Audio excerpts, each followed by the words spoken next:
Et ben, toute la journée, tu te dis comment je peux faire de l'argent facile. Et ben, tu vas faire comme Mila Jasmine, coucou mes petits chats, voici la photo de mes pieds. Je crois que d'ailleurs, pendant l'interview, elle te dit, mais il a été gentil.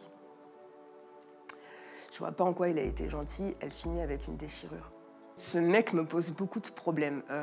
Quand tu l'entends parler, oh la nana, je l'ai déchirée, mais oh, mais t'es qui quoi? T'es qui? Je me dis, la première chose que je me dis, on va m'enlever de mes enfants. Excuse-moi, je suis un peu...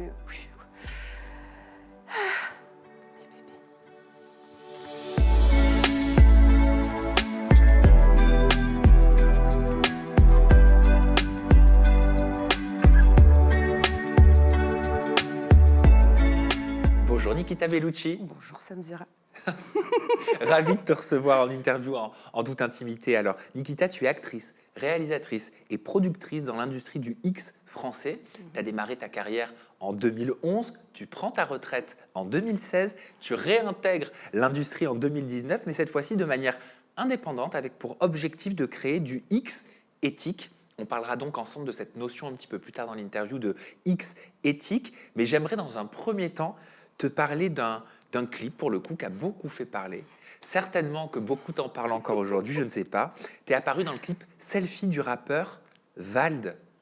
Comment ça s'est fait? Comment on en arrive?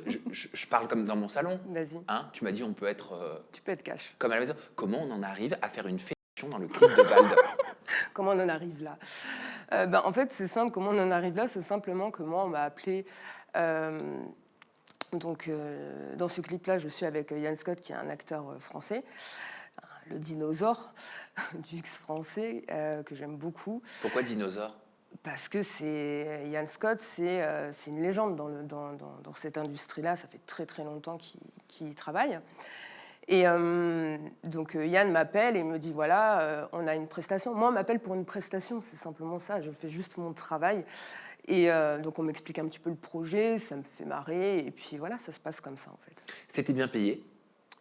On m'a payé à mes tarifs d'actrice à l'époque, oui. C'était quoi tes tarifs d'actrice à l'époque à ce moment-là? C'était rien. C'est vrai? Je ne le dirais pas, mais c'était rien. C'était rien par rapport, en fait, déjà à ta prestation, le droit à l'image, les répercussions aussi que ça peut avoir derrière. Après, on ne paye pas les gens par rapport aux répercussions, mais voilà, c'était payé, le X à l'époque était payé une misère, quoi. On était en pleine crise. Donc, Parce que dans cette vidéo, dans ce clip du rappeur Vald, donc on voit des fellations, on voit de la violence, on voit des tirages de cheveux, on voit des levrages, on voit des bifs. Est-ce qu'il y a des répétitions? je vais dire tout ça, mon Dieu. Tu vas me biper, j'espère. Est-ce qu'il y a des répétitions? Non, il n'y a pas de répétition, on se met d'accord avec l'acteur. Alors après, là où je souhaite préciser quelque chose, c'est que c'est une mise en scène. Donc, la sexualité, en règle générale, tu peux avoir une sexualité dite traditionnelle et tu peux avoir une sexualité un petit peu plus poussée. Quand les personnes sont consentantes, savent ce qu'elles font, qu'elles en discutent, où il y a de la communication, il n'y a pas forcément de violence. Voilà. Par contre, en tant que spectateur, tu peux être un petit peu perturbé parce que tu vois un acte de violence. Enfin, voilà, ça dépend si ta perception des choses. Il faut savoir que moi, dans ce clip-là, avec Yann Scott, on s'est mis d'accord, c'est une chorégraphie. Voilà. Il est comment, Vald? Parce qu'il semble très voyeur dans le clip. Il a la position du voyeur. Alors, Vald était très gêné, très mal à l'aise. C'est quelqu'un qui est très sympa, mais il était forcément gêné parce qu'il voit un acte sexuel. Nous, c'est notre travail, mais il voit un acte sexuel à côté de lui pendant qu'il est en train de jouer de la guitare. Voilà, c'est pas forcément. Je pense pas qu'il soit habitué à faire ça tous les jours. Par contre, les paroles, elles sont aussi perturbantes, Oui. peut-être. Et j'aimerais te faire réagir à ça. Et je voulais te demander si tu le referais aujourd'hui sur une chanson comme celle-ci. Ouais. Les paroles disent: elle veut que je lui fasse mal, que je lui écrase la tête. Elle veut que je lui tire les veuches, que je l'étrangle un peu. Elle me dit: jette-toi par terre, fais-moi mal, j'ai pas peur, je m'en fous, je cracherai les bleus sous mon pull au vert. Elle aimerait bien se faire violer, enfin pas vraiment violer. Elle aimerait que je la violente, que je la casse sans demander. Elle aimerait bien se faire violer, enfin pas vraiment violer. Ouais. Moi, ça me heurte. Moi aussi. Moi aussi, sauf qu'à l'époque, j'avais pas forcément le recul, l'intelligence aussi. Il y avait un manque d'intelligence de ma part, un manque de réflexion. C'est pas quelque chose que je referais. Quand j'ai écouté cette musique-là, elle me faisait marrer. Vraiment, je trouvais les paroles décalé. Voilà, je sais qu'il il dit pas il faut violer. Maintenant, je pense qu'on a tous un devoir, moi y compris de responsabilité, de faire attention à ce qu'on fait, de faire attention à ce qu'on défend. Et c'est clair qu'à l'heure actuelle, il est hors de question que je refasse que je participe à ce clip-là, à cette chanson-là, avec ces textes-là. S'il te rappelle pour un nouveau clip, tu dis oui. Ça dépend les paroles. Après, moi, je ne tourne plus pour qui que ce soit, si ce n'est mes productions à moi. Mais le message véhiculé par cette chanson est très dangereux. Alors, en préparant cette interview, je suis allé sur des sites à caractère X, forcément. Bah, il faut voir, c'est important, je ne peux pas te recevoir sans regarder. Alors, comment va ton psy? Tout va bien, tout va bien. Par contre, je me suis aperçu qu'il y a de nombreuses vidéos, de nombreuses scènes dans lesquelles tu as tourné par le passé, qui sont reprises sur des sites que je ne citerai pas, avec des titres certainement qui ne correspondent pas aux originaux, mais qui mêlent ton nom. Je vais t'en lire certains. Moi, ce qui m'intéresse, Nikita... J'ai pas forcément envie que tu me le lises. Ok, alors je te le lis pas si tu souhaites pas. Pourquoi? C'est insultant. Alors je sais qu'on va, sous les commentaires, enfin dans les commentaires, on va dire non mais c'est insultant, t'as vu quand même ce qu'elle s'est pris. Sauf que moi j'ai tourné des vidéos et il y a des titres, moi-même je tombe sur des titres qui me font mal parce que ça ne correspond pas à ce que j'ai fait dans l'état d'esprit dans lequel je l'ai fait. Voilà. Qu'est-ce qui te fait mal par exemple? Ah bah c'est clair que quand tu vois jeune fille députée par son beau-père, excusez-moi, enfin il y a un moment, c'est pas que sur mes vidéos, hein, c'est les 3/4 des vidéos sur ces sites-là, ils mettent ce genre de titres-là, ultra racoleurs, illégaux pour moi, parce qu'en fait tu es en train de faire l'apologie de la pédopornographie, de la pédocriminalité.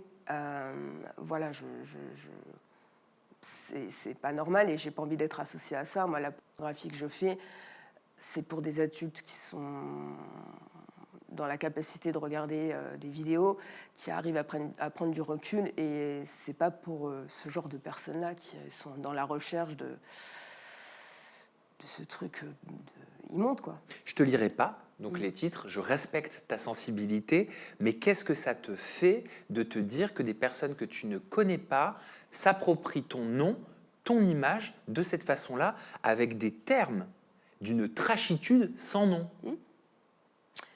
Qu'est-ce que ça me fait? Après, je réfléchis pas forcément plus que ça. Enfin, c'est pas. Je trouve. Enfin, voilà, ces sites-là, de toute façon, sont totalement illégaux. C'est des sites pirates qui pillent le travail d'énormément de producteurs, de réalisateurs. Donc, à partir de ce moment-là, enfin voilà, déjà de base, ils franchissent la ligne rouge. Donc, voilà, je vais pas m'attendre de ces gens-là à ce que forcément ils fassent attention à ce qu'ils y mettent et ce qu'ils y diffusent, quoi. Tu as accordé aussi une interview à Guillaume Play, j'ai vu dans le cadre de son média Légende, et à plusieurs moments dans la vidéo, j'ai l'impression, et c'est ce que j'ai lu aussi dans les commentaires, qu'il n'osait pas peut-être te poser certaines questions, ou alors qu'il semblait gêné. Est-ce que toi, tu avais l'impression que Guillaume Play était impressionné par toi? Si oui, pourquoi? Alors, je ne le sentais pas impressionné, mais je le sentais mal à l'aise. Mal à l'aise d'évoquer le sujet de la pornographie. Après, voyant son malaise et surtout voyant les questions qu'il posait, je suis entre guillemets rentrée dans un espèce de jeu où, avec beaucoup de désinvolture, à vulgariser le propos au maximum, à être dans l'autodérision aussi. À un moment donné, je parle de gorge profonde. Oh, t'as jamais fait de gorge profonde, ben, ramener un concombre à Guillaume Play. Enfin voilà, il y avait beaucoup d'autodérision parce que je voyais qu'il y avait un certain malaise aussi. Donc, Est-ce que tu déstabilises régulièrement les hommes que tu peux rencontrer, que tu peux croiser? Non. Parce que je peux déstabiliser les gens en général parce qu'ils ont une idée de moi qui est complètement erronée. C'est-à-dire qu'ils s'imaginent que je suis là, c'est l'actrice ou que sais-je. Et en fait, ils se rendent compte qu'il y a beaucoup de naturel, d'autodérision, et je ne me prends pas au sérieux. Enfin, voilà, Est-ce que tu arrives à percevoir dans le regard d'un homme ou d'une femme s'il t'a déjà vu dans un film? Oui, ça se voit. Je peux, par exemple, être en sortie en famille et je vois qu'il y a un regard je montre à la personne par un signe, j'ai compris que tu m'avais vu, on s'est compris, s'il te plaît, ne viens pas me voir, je suis en famille, respecte cet instant-là, et les gens le respectent, et voilà, il n'y a pas de souci. Ah, mais c'est quand même particulier comme situation. Non. Non? Non, parce que les gens sont très bienveillants. Tu stresses pas. Tu te dis pas, tiens, on sait jamais. Enfin, je veux dire, on est dans une époque où il y a des fous quand même aussi partout. Qu'un timbré vienne te voir devant ta famille et utilise un langage qui soit particulier que tu n'aimerais pas. Alors, depuis que j'ai pris la parole dans les médias concernant le harcèlement, etc., donc c'était en 2018, je n'ai plus jamais rencontré le moindre problème. Il y a énormément de bienveillance. Par exemple, il y a des femmes qui viennent me voir de façon très discrète ou autre, ou sinon les gens m'écrivent sur Instagram, je t'ai vu en famille, tout ça, je ne suis pas venue te voir parce que je sais que tu aimes qu'on respecte ces instants privilégiés. Donc, j'ai jamais rencontré le moindre problème, les gens sont très respectueux. Est-ce que c'est un choix, être actrice X? Est-ce que ça vient d'un rêve? Est-ce que c'est une vocation? Ou est-ce que ça arrive comme ça parce que... Conseillère d'orientation, bonjour, je vais me présenter, je vais rentrer dans le... Non, mais je sais pas, je me dis, Non. quand on est gosse, voilà, typiquement, replongeons-nous un petit peu dans nos premières années, les premiers métiers qu'on a envie de faire. Je suis pas persuadé qu'on puisse se dire à ce moment-là, c'est mon rêve. Non, évidemment que non. Moi, ce que je voulais faire, je voulais être flic, avocate, enfin voilà, je voulais être beaucoup dans la justice, dans le médico-social aussi. Évidemment que non. Après, on a un parcours de vie.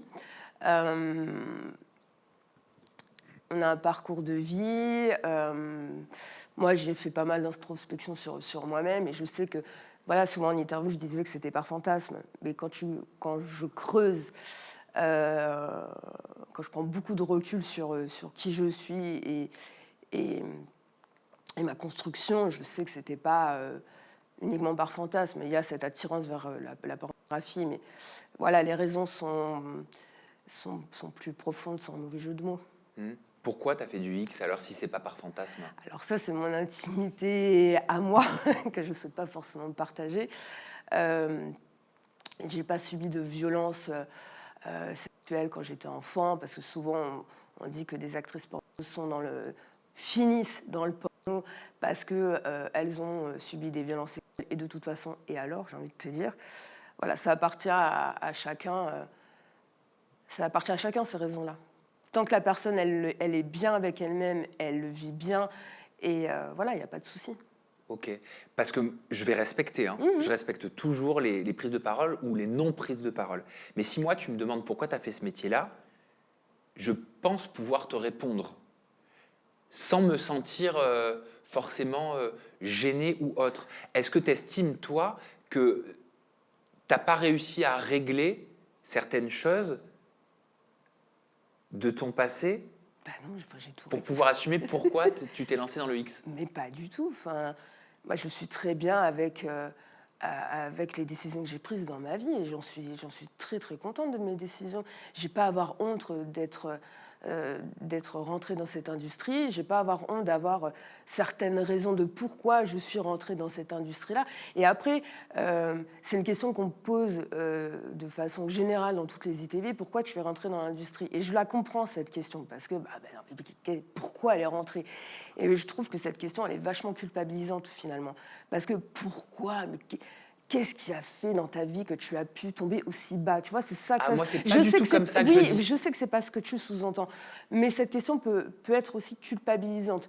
Moi, je sais pourquoi je suis rentrée dans cette industrie.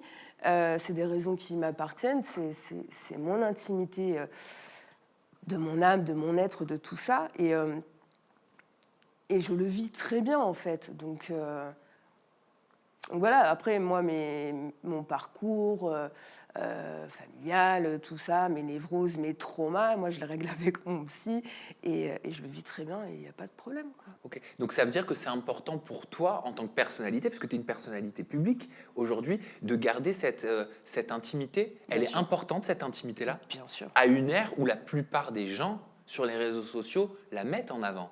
Ouais, après, moi, je mets une part de mon intime en avant, mais mon être mon caractère, mon tout ça, c'est avec moi, mes enfants, mon mari. Puis Bien sûr. Ah, mais je le comprends à 100%. Mais ce que je perçois, ce que j'entends, c'est que tu dissocies ton âme de ton corps. bien sûr, hein. Enfin, c'est pas la même chose. Enfin, Non, mais la spiritualité, ça a une place importante dans ta vie? non, pas plus que ça. Après, je cloisonne les choses.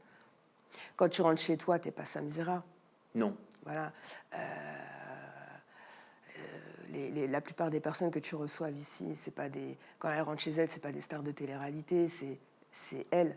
Voilà. Moi, quand je suis chez moi, je ne suis pas une actrice. Je suis une femme lambda, comme tout le monde, quoi. Aujourd'hui, c'est qui que je vois? C'est la femme lambda, c'est Nikita Bellucci? C'est la femme lambda, on va dire, qui a ce nom de scène Nikita Bellucci. Il vient d'où ce nom de scène, Nikita Bellucci? Voilà, j'avais un ami à l'époque qui me comparait souvent à l'actrice Monica? de Nikita, le film de Luc Besson. Et puis, donc voilà, c'est parti de là. Et Bellucci, c'était un réalisateur qui me disait, mais attends, tu peux pas t'appeler que Nikita, il faut un autre nom de scène. Donc il me dit, c'est quoi tes origines? Je suis italienne, ok, Bellucci. C'est parti comme ça. Tu parles italien? Pas du tout. Pas du tout. Je t'ai entendu dire, un bon acteur X est un acteur qui ne prend pas de plaisir. Et j'avoue, j'ai besoin de comprendre. Je considère que quand tu arrives sur une scène, t'es pas là pour prendre ton pied. T'es pas en recherche d'avoir un orgasme. T'es en recherche, par contre, à faire attention à la lumière, à faire attention à ton cadre, à faire attention de comment tu vas simuler cette représentation de la sexualité pour en faire au final cut, que ce soit quelque chose d'excitant, parce que c'est le but premier d'un film pornographique. Donc t'es pas là pour jouer. Le plaisir que tu vas prendre, par contre, c'est celui de ce qui va être montré à l'image. T'es stressé quand tu tournes? Non. T'es contre le fric? C'est-à-dire, je suis contre. Les lumières, le son, Ouais. la position, Ouais. tu fais attention à tout, tes yeux sont partout, quoi. Ouais, c'est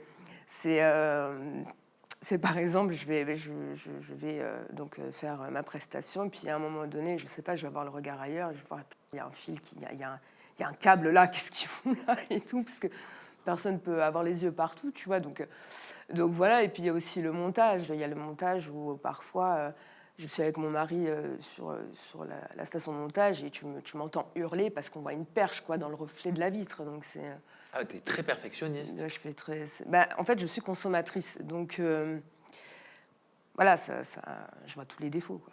Les partenaires, les hommes qui font du X, ils sont aussi comme ça pour la plupart? C'est-à-dire Autant dans le détail? je sais pas. Après, c'est pas forcément une qualité ou un défaut. Je n'en sais rien.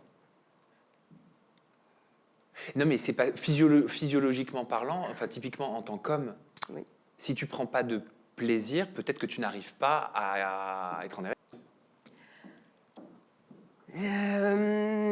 Oui, je vois là où tu veux m'emmener. La plupart des acteurs, en fait, c'est là où c'est important de faire de la pédagogie par rapport au public qui te regarde. C'est que la plupart des gens, quand ils regardent des scènes, ils voient un acteur qui est en érection pendant 2 heures, pendant 30 minutes. Le mec, il est super. Il faut savoir, en fait, que la plupart, je dis pas tous, la plupart des acteurs prennent des stimulants.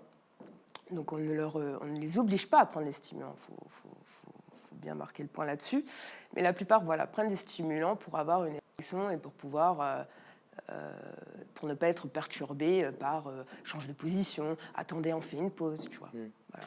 Donc si tu dis qu'un bon acteur X est un acteur qui, selon toi, ne prend pas de plaisir, ça veut dire que quand tu es dans ton intimité à toi, tu dissocies vraiment les deux et tu trouves du plaisir dans ta vie sexuelle, mais qui t'appartient. C'est ça. Ok. Parce que ça peut être une question qu'on peut se poser. Tu vois, moi, en préparant l'interview, je me suis dit, mais attends, moi, j'essaie de me mettre à la place. Moi, quand je rentre du travail, j'ai pas envie de parler. Oui, mais c'est pas la même chose. Tu vois, de mon métier. Oui, mais moi, quand je rentre chez moi, je parle pas de mon métier. Quand je rentre chez moi, c'est moi. Il n'y a pas de Nikita. Nikita, elle est loin, mais tellement loin, ça n'a strictement rien à voir. La personne que je suis dans ma vie privée n'a strictement rien à voir avec le personnage public que tu peux voir. Voilà, ce n'est pas du tout la même chose. Donc, mon intimité que je peux avoir avec mon mari n'a rien à voir avec celle des films. Enfin voilà, je sacralise même pas mal la sexualité dans le cadre de ma vie privée, quoi. Qu'est-ce que tu entends par sacraliser? Je suis quelqu'un qui moi, j'ai besoin d'avoir des bougies, du shadé, du Barry White, d'avoir une étincelle dans le regard, d'une stimulation cérébrale. C'est pas... Voilà, c'est autre chose, quoi. Ça n'a rien à voir. Et c'est quoi les différences fondamentales entre la Nikita de l'intimité et le personnage public, l'actrice? C'est-à-dire? Bah, t'es pas la même Non. chez toi et devant une caméra. Est-ce qu'il y a des qualités que tu préfères à l'une, que tu préfères à l'autre? La personne qui est chez moi, c'est une maman, c'est une femme libre, indépendante, romantique, très sensible, très généreuse. Enfin voilà, c'est un être humain, quoi. Et l'autre, c'est un personnage créé? C'est un personnage qui est totalement créé. Ok. Non, mais c'est important de le comprendre et de le savoir. Qu'est-ce qui t'amène en 2016 à vouloir prendre ta retraite, à vouloir tout arrêter? Ce qui m'amène à arrêter, c'est qu'à l'époque, j'entretiens une relation avec une personne de l'industrie. Cette personne me trompe, je le vis très très mal. Et donc du coup, je me suis dit, bon, je me sens humiliée, je me sens trahie. Cette personne était caméraman, j'ai pas forcément à ce moment-là envie de me remettre nue. Donc j'avais juste envie, c'est de prendre une couette avec un pot de glace chez moi, à déprimer avec mes chats. Et je me suis dit, bon, bah, de toute façon, c'est peut-être aussi le bon moment d'arrêter. Voilà, c'est la raison pour laquelle j'ai arrêté. Tu prenais plus de plaisir dans ton travail? Je considérais que j'avais un petit peu fait le tour et je voulais partir justement en gardant également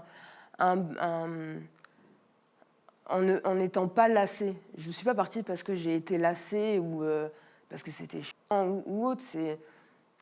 Voilà, je partais en étant bien par rapport à tout ce que j'avais fait. Donc, voilà. C'était un choix qui était réfléchi ou un choix qui était guidé par une phase de déprime, de dépression peut-être à la suite d'une rupture? Il y avait ce déclencheur avec cet homme-là. Après, c'était aussi réfléchi parce que voilà, je sentais que j'ai toujours dit dans les ITV que voilà, c'était pas à l'époque quand j'étais actrice, c'était pas un but dans ma vie. Enfin voilà, je savais que ce serait qu'une passade. Après peut-être que j'y reviendrai et j'y suis revenue. Mais voilà, je voulais pas me concentrer uniquement là-dessus, quoi. Et c'est en 2019 que tu décides de faire ton retour, mais selon tes propres conditions. Oui. C'est lesquelles ces conditions? Déjà, je ne travaille que pour moi. Mes conditions, c'est d'écrire exactement ce que je veux, de tourner avec qui je veux. On m'a jamais imposé des acteurs, que les choses soient claires. Mais là, c'est voilà, de mettre en scène ce que mes idées à moi, avec l'aide de mon mari, parce que mon mari est réalisateur, donc il m'aide beaucoup à l'écriture, à mettre mes idées en place, tout ça, et surtout de défendre. Alors j'aime pas, j'ai souvent parlé du porno éthique. En fait, le porno éthique, ça me saoule un petit peu parce que en fait, le porno éthique, ça devrait être juste la norme. C'est-à-dire le porno où tu prends soin des gens, tout ça. Donc de devoir mettre une étiquette sur quelque chose qui est juste normal, je reviens un petit peu là-dessus. Mais sur mes scènes, notamment, il y a pas mal de messages qu'on défend. On parle beaucoup de consentement, énormément.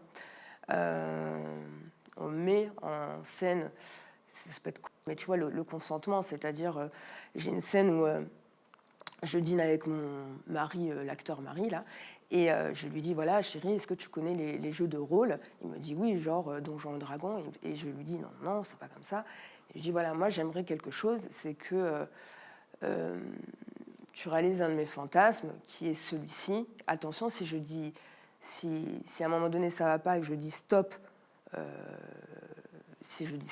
tout s'arrête en gros. Et là, le mari reprend cette phrase, ok, tu dis stop et tout s'arrête. En fait, on met là en place la communication, le consentement. La verbalisation. Exactement. L'accord. Voilà, exactement, les choses qui sont juste normales. Mais parce qu'après, cette scène-là, c'est une scène qui est très forte. Mais si on ne met pas ça avant ce dialogue-là, n'importe qui voit cette scène se dit « ouais, bah, ça peut être la réalité, ça peut être la norme, enfin, ça peut être juste normal, en fait ». Sauf que non, avant cette scène forte, il y a un dialogue, et ce dialogue, c'est le consentement. On fait attention à l'un et à l'autre. Ça n'existe pas, ça, dans l'industrie du X. Non. Enfin, j'ai l'impression que ce serait presque vu comme un anti-fantasme. Ouais, mais non, parce qu'en fait, on peut penser que justement c'est pas excitant. Alors déjà, si, le fait de se parler peut être excitant. Le fait de parler de consentement, ça va pas enlever l'excitation ou l'envie de voir la scène. Tu amènes ça d'une façon qui peut être très sexy. Mais pour nous, c'est primordial en fait. Est-ce que c'est pas parce que tu es une femme que tu as cette vision-là, ce regard-là, alors que l'industrie du X est menée en grande partie par des hommes, Ouais. et que l'image qui en ressort, c'est ce qu'on appelle le male gaze. Ouais. C'est la vision de l'homme, en fait, souvent, dans le porno, dans l'érotisme. Oui, très souvent, oui. Et cette vision-là est souvent, je ne veux pas faire de sale généralité, mais souvent très brute, brutale, plein de fantasmes, plein de clichés. Ouais. Alors, je suis plus ou moins d'accord avec toi, dans le sens où, comme je te l'ai dit tout à l'heure, moi, ces scènes-là, où on parle de consentement, je l'ai fait avec mon mari. Mon mari est un homme hétéro. Voilà, avec tous ces fantasmes de mec qu'on pourrait penser classiques, lambda. Moi, je suis consommatrice de scènes. Je sais que ma façon de consommer des scènes est, entre guillemets, très masculine. C'est-à-dire, des fois, je regarde des catégories, ça fait un peu peur quand même, parce que ça envoie du pâté. Quelle catégorie ? Des trucs très forts. Des trucs très forts où il y a plusieurs personnes, tout ça. C'est pas forcément ce que j'ai envie de faire dans ma vie privée, mais sur le moment, j'ai envie de visualiser ce genre de choses. Et en parlant avec mon mari, justement, on se disait, moi, j'ai envie de réaliser ce genre de scènes qui sont très, très fortes. Il y a plusieurs hommes, ça a des potes, etc.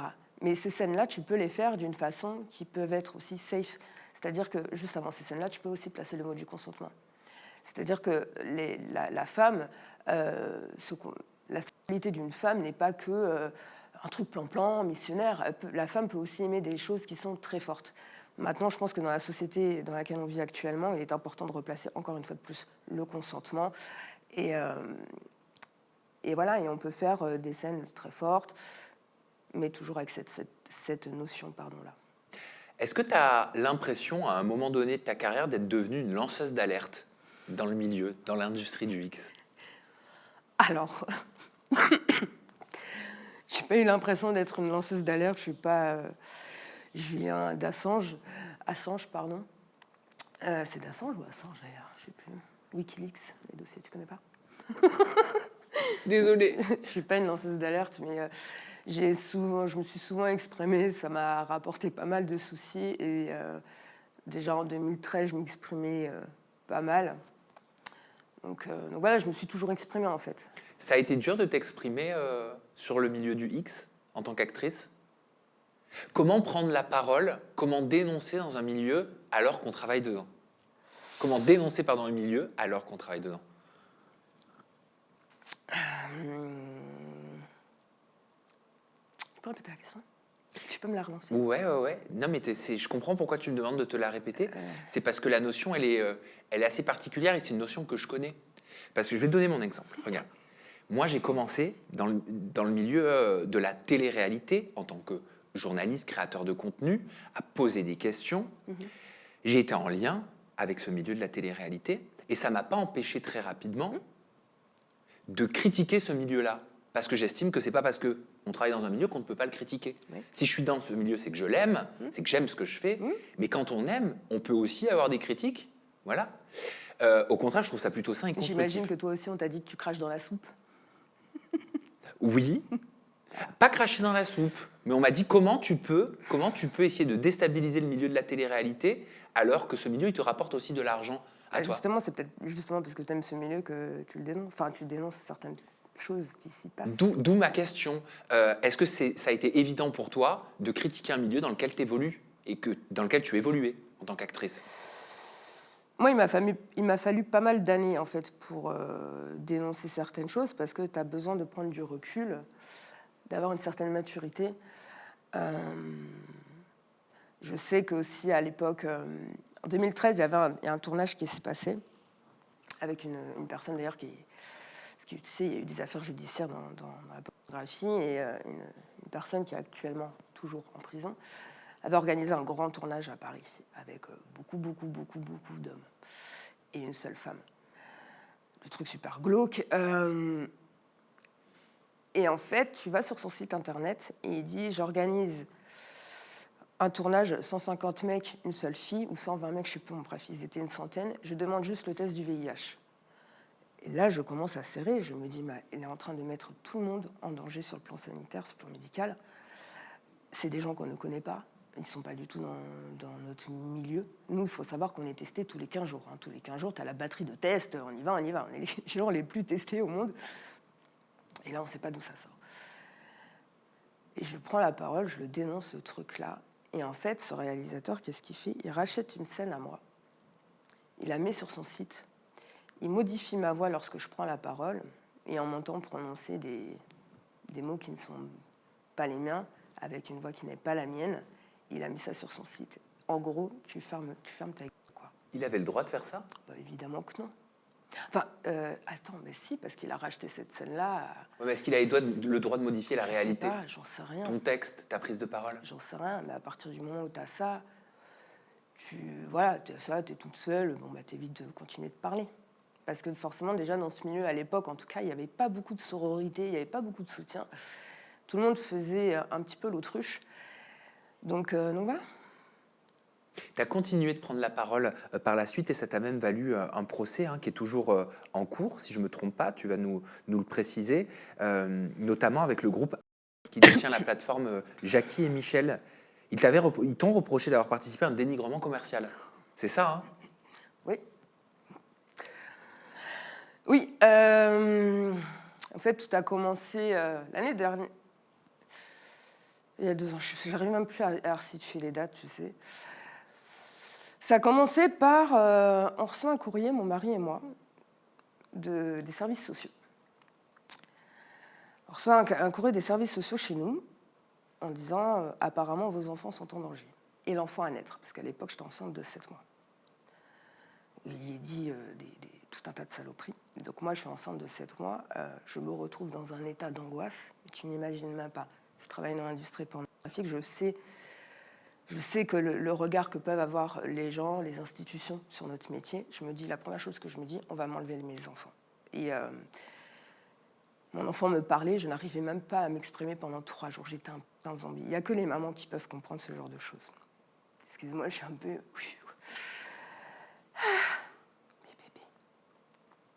bébés. Pourquoi ça te touche autant encore aujourd'hui? Parce que c'est mes bébés. On ne touche pas aux enfants. Tu peux être en guerre avec qui que ce soit. Tu ne touches pas aux gamins. Et là, ça a touché mes enfants. Ça a touché mes enfants parce qu'ils ont vu que leur maman, elle n'était pas bien. Et en fait, donc, du coup, les services sociaux viennent à la maison. On leur explique en fait ce qui est en train de se passer. On leur explique que voilà, il y a des dénonciations calomnieuses, on sort tous les articles, on sort tout ce qui se passe. Ils nous ont fait comprendre que la dénonciation qu'ils ont reçue, ils nous ont fait comprendre de qui ça venait. Donc je ne peux pas dire exactement, sinon ça va encore se retourner contre moi. Donc on a su que ça venait de certaines personnes de notre industrie qui sont assez proches de... Ils viennent à la maison. Alors moi j'étais comme ça. Ils ont vu notre maison, ils ont vu que les enfants grandissaient dans un environnement qui était tellement sain. Il y a des livres partout, il n'y a pas de télé. Enfin voilà, mon enfant s'exprime super bien, discussion facile. Mon enfant va voir la dame des services sociaux. Tu viens, on fait un puzzle. Donc la dame me dit, mais vous pouvez tellement être fière de la mère que vous êtes. Donc là, tu dis, ok, c'est bon, quoi, merci. En plus, elle met ça sur un papier. Le truc, c'est limite, j'ai encadré. J'ai gardé tout ça pour justement mes enfants plus tard quand ils poseront des questions. Ça a commencé comme ça. Ensuite, ce qui s'est passé, c'est que ma banque a reçu un courrier anonyme, parce qu'on a un établissement de nuit sur Rouen, et ils ont appelé notre banque en disant, voilà, vos clients, c'est des proxénètes. Encore un autre truc. Ensuite, ils nous ont fait aussi, comment on appelle ça, tu sais, quand on met des données personnelles sur Internet. Oui. Je ne sais plus comment ça s'appelle, ce truc. Putain. Je ne sais pas comment ça s'appelle. Ah, je sais pas le nom. Tu sais, c'est quand on met des données sensibles sur quelqu'un dans le but que cette personne soit retrouvée. D'accord, genre l'adresse, le numéro de téléphone, et Voilà, tout comme c'est ça. ça. Ah oui, c'est interdit. Plein de petites infos comme ça où on peut retrouver du coup la personne. Donc ça, ils l'ont fait. Je dis pas que ça reste. Ça a été fait. Donc moi, il faut savoir que j'ai été menacée de mort. Quelqu'un a fini en prison à cause de ça. J'ai des enfants. Quelqu'un a fini en prison? Oui, oui, oui. Quelqu'un a été condamné à de la prison ferme suite à des menaces de mort, de vie, etc. Ah, c'est que ça devait aller très loin. Voilà, donc ça, ils ont été au courant, donc ils se sont aussi amusés à faire ça. Et puis un jour, on reçoit un courrier qu'on doit aller chercher chez un huissier de justice, où, en gros, vous êtes convoqué au tribunal de commerce par la société. Donc qui détient Jackie et Michel. Voilà. Donc là, je regarde le truc, je tombe des nues. Je vois qu'on nous demande 700 000 € de dommages. Je fais, ouais, quand même, quoi. On gagne un peu dans le porno, mais bon, je ne gagne pas à ce point-là. Et donc, on regarde le dossier. Là, on appelle notre avocat, Maître Malka. Et en fait, donc, du coup, donc, dénigrement commercial, etc. Et alors, en fait, ce qu'ils avancent dans le dossier, c'est que, à cause de nous, de nos prises de parole avec mon mari, des partages d'articles, etc., à cause de nous, ils ont perdu leur contrat avec Canal+. Canal+ a mis un terme parce que le fondateur de Jackie Michel a été, je mets des guillemets, donc ne m'attaquez pas en justice, hein, voilà, on fera attention avec le service juridique. Le fondateur a été mis en examen pour viol. Donc Canal+ leur envoie un courrier en disant voilà, on suspend le contrat avec vous parce que le fondateur, c'est pas bien, quoi. Sauf qu'ils nous tiennent pour responsables. Voilà. Et quelle serait votre part de responsabilité? Mais il n'y a aucune part de responsabilité. Canal+ a dit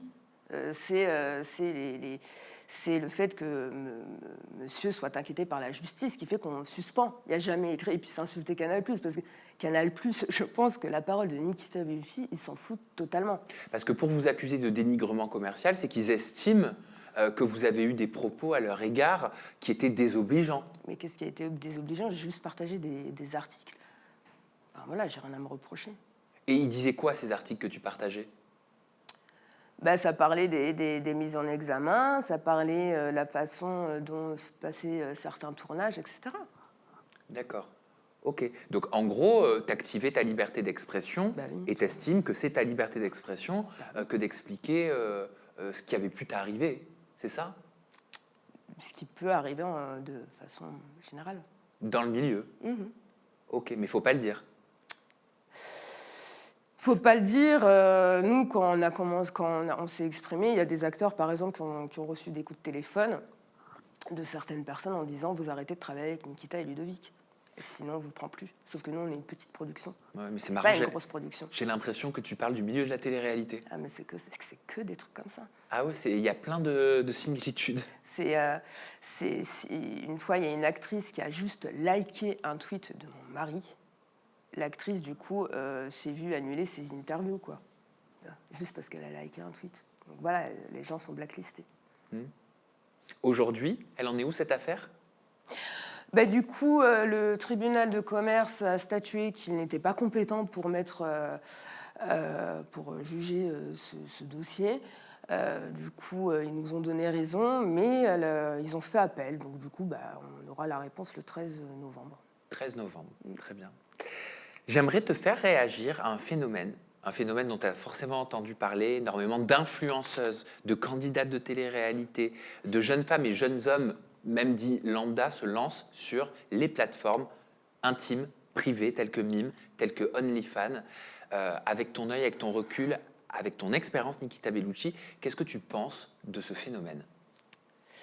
Alors, en soi, ça ne me dérange pas que les Mila, Jasmine et compagnie se créent des OnlyFans, des mimes, tout ça, je m'en fous. Elles sont dans leurs droits. Ce qui me dérange, par contre, c'est le manque de pédagogie. Il faut savoir que ces filles-là sont suivies par 90% d'un public mineur. Elles ont été connues. Moi, je regardais à l'époque les anges de la télé-réalité, tout ça. Enfin, ça te fait penser à rien, tellement que c'est... Enfin, voilà, tu te marres un petit coup, tout ça, etc. Bref.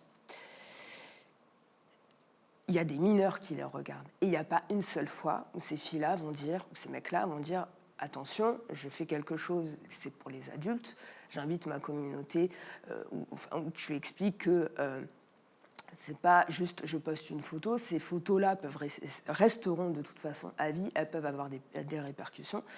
Quand tu as des nanas de Dubaï avec leur sac Vuitton, les bracelets Cartier, qui est toute la journée, les montres, les machins, etc. Quand tu es adolescente, tu te construis avec ce truc-là de j'ai envie d'avoir le dernier truc et le dernier machin. Tu te construis avec ce truc d'envie, de matériel. Mais comment tu te le payes, ce truc-là? Eh ben, toute la journée, tu te dis comment je peux faire de l'argent facile. Eh ben, tu vas faire comme Mila Jasmine, coucou mes petits chats, voici la photo de mes pieds. Et sauf qu'à un moment donné, c'est un engrenage et il y a une perte totale de contrôle. Et cet engrenage, bah, ça peut aller de plus en plus loin et voilà, ça peut aller, oui, très loin sans avoir pris le recul sur ce qu'on faisait et pas pour les bonnes raisons non plus, quoi. En parlant justement de jeunes femmes, de jeunes hommes qui se lancent sur ces plateformes-là, il y a notamment l'ancien candidat télé-réalité Adrien Laurent. Et j'aimerais te montrer une vidéo extraite d'une interview que j'ai faite avec une de ses partenaires qui s'appelle Chénie. Et il me semble que tu avais commenté sous cette vidéo sur les réseaux sociaux. C'est pour ça que j'ai choisi cet extrait que tu avais commenté et tu vas nous expliquer pourquoi. Regarde. En fait, la première vidéo, il n'y a pas eu de pénétration. C'était une vidéo simple, en fait, on n'a pas fait grand-chose. Et la deuxième, du coup, j'ai demandé du hard. Sauf que c'est à ma demande, hein, donc c'est pas lui. Donc, du coup, j'ai demandé du hard, parce que ça faisait longtemps que j'avais rien fait. Vidéo, il se passe ce qui se passe. J'ai une déchirure, donc vaginale, hein, pas anale, et une hémorragie. Voilà. Et tu t'en rends compte, tu le sens sur le moment, tu as des douleurs? Alors sur le moment, j'ai juste saigné un peu, on le voit sur la vidéo. On dirait clairement que je me fais dévirer, quoi. Alors que pas du tout. J'arrivais plus à bouger, quoi. En fait, c'était trop douloureux. Il était avec toi, Adé? Ouais. Il t'a accompagné aux urgences? Non, après, je suis partie toute seule. Je savais pas que j'étais aux urgences, en fait. Ça t'a choqué? Son discours t'a choqué? Ouais. J'ai envie de la prendre dans mes bras, la pauvre. Pourquoi? Parce qu'elle ne se rend pas compte, en fait, de ce qui s'est passé.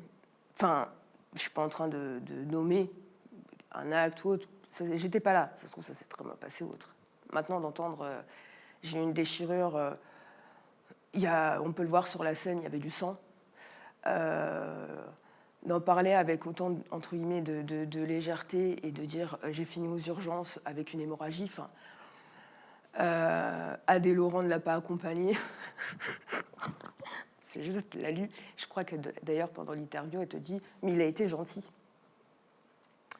Je ne vois pas en quoi il a été gentil. Elle finit avec une déchirure. Il y a un moment, faut quand même y aller, je pense, quoi. Et ce qui m'a aussi choquée dans cette interview, c'est qu'à un moment donné, elle dit ouais, mais de toute façon, j'ai pas assumé. T'as pas assumé quoi, en fait? Il y a un moment, il y a une espèce de quête de performance jusqu'à que... Donc, du coup, ta quête de performance, c'est de t'abîmer intérieurement. Et en plus de ça, de dire, ouais, mais c'est de ma faute, j'ai pas assumé. Et je pense que les deux ont un devoir de responsabilité. Tu peux avoir un acte sexuel fort, mais là, ce qu'elle aurait dû dire, par exemple, dans l'ITV, c'est de dire, attention, si à un moment donné, vous êtes chez vous avec votre copain, peu importe, il faut préparer, il faut prendre son temps. Voilà, c'est pas un morceau de barbac, quoi, tu vois. On fait attention à ce qu'on fait, on fait attention à son corps. Voilà, je pense qu'il y a aussi un devoir de pédagogie un petit peu là-dessus, quoi. Et là, d'en parler avec autant de désinvolture, chaud, quoi. Qu'est-ce que tu penses de la carrière, par exemple, de l'influenceur Adé Laurent, qui est vu comme très controversé pour certains et adulé pour d'autres? Adulé par qui et pourquoi, en fait? Je te pose la question. Je ne sais pas. Eh ben, figure-toi que j'ai pas la réponse. Et ce mec me pose beaucoup de problèmes. Alors, on va se dire que c'est l'hôpital qui se fout de la charité. Par exemple, tu vas sur Twitter, tu as Thibaut InShape, je ne suis pas plus que ça, mais il tombe sur mon fil. Thibaut InShape qui publie ses vidéos de muscu, voilà, machin, je suis comme ça à ma salle toute la journée. Tu as Adé Laurent qui publie ses liens de films porno, qui publie ses scènes, elles ne sont même pas floutées. Alors déjà, tu publies ça sur Twitter, je te rappelle que juste sur Twitter, tu n'es pas censé poster de la pornographie. Tu es suivi par un public de mineurs. Et en plus de ça, tu vas sur un mec qui est lui aussi suivi par des millions de gens, par des millions de mineurs, et ça ne te pose aucun problème. Donc déjà, ça me dérange. C'est-à-dire, quel lien avec Thibaut InShape? Mais il n'y a pas de lien. C'est comme si, je ne sais pas, moi, je publiais mes liens sous un truc d'Emmanuel Macron. Il n'y a pas de lien. Mais c'est simplement que du coup, Thibaut InShape a de la visibilité. J'en profite pour mettre mes liens, quoi. Tu vois. Donc ça me pose beaucoup de soucis sur le plan éthique et moral. Et puis, quand je l'entends parler, oh la nana, je l'ai déchirée. Mais oh, mais t'es qui, quoi? T'es qui? C'est ça pour toi, avoir un rapport avec une femme, c'est de la déchirer? Bah non. Enfin, voilà, il a un discours qui est pour moi très problématique, et ce mec est pour moi très problématique. Et d'ailleurs, je crois qu'il me semble, avec le respect que j'ai pour la présomption d'innocence, je semble que d'ailleurs qu'il est inquiété un peu par la justice. Donc voilà, je pense qu'il devrait un peu se remettre en question. C'est un problème, Nikita Bellucci, que le X, la pornographie se soit démocratisée autant et soit devenue accessible à autant de personnes? Oui, c'est devenu un problème parce que en fait, les gens ne se rendent. Pour nous, c'est notre métier. Je veux dire, moi, je paye mes impôts, tout ça, etc. Bref, nous, c'est notre métier. Là, c'est devenu. Moi, la pornographie, c'est pas se filmer dans sa chambre avec son mec. Hein. C'est pas ça. Ça, c'est un plan libertin que tu filmes, c'est une tape, mais c'est pas de la pornographie. Et en fait, les gens prennent ça avec beaucoup de légèreté. Ne comprennent pas que les images vont être diffusées et accessibles à vie. Même si tu t'amuses à les supprimer, c'est mort, c'est terminé. Donc, et puis la pornographie, pour moi, c'est du cinéma. Donc tu fais attention à ta lumière, à ton cadre. Enfin voilà, c'est pas. Voilà, je sais pas. Quels sont tes projets, Nikita Bellucci, pour les mois à venir? Mes projets, là, je suis passée réalisatrice, j'ai arrêté d'être actrice. Donc je suis passée en tant que réal. Donc mon mari, moi réalisatrice, c'est pas juste être derrière le retour écran, c'est voilà, je lui demande à ce qu'il m'apprenne à tenir une caméra, faire ma mise au point, attention à la lumière, etc. Donc c'est quelque chose qui me plaît beaucoup. J'ai pour projet l'écriture d'un livre, de podcast. Enfin, voilà, il y a beaucoup de choses, et notamment de réaliser des choses, mais qui ne sont pas forcément pornographiques.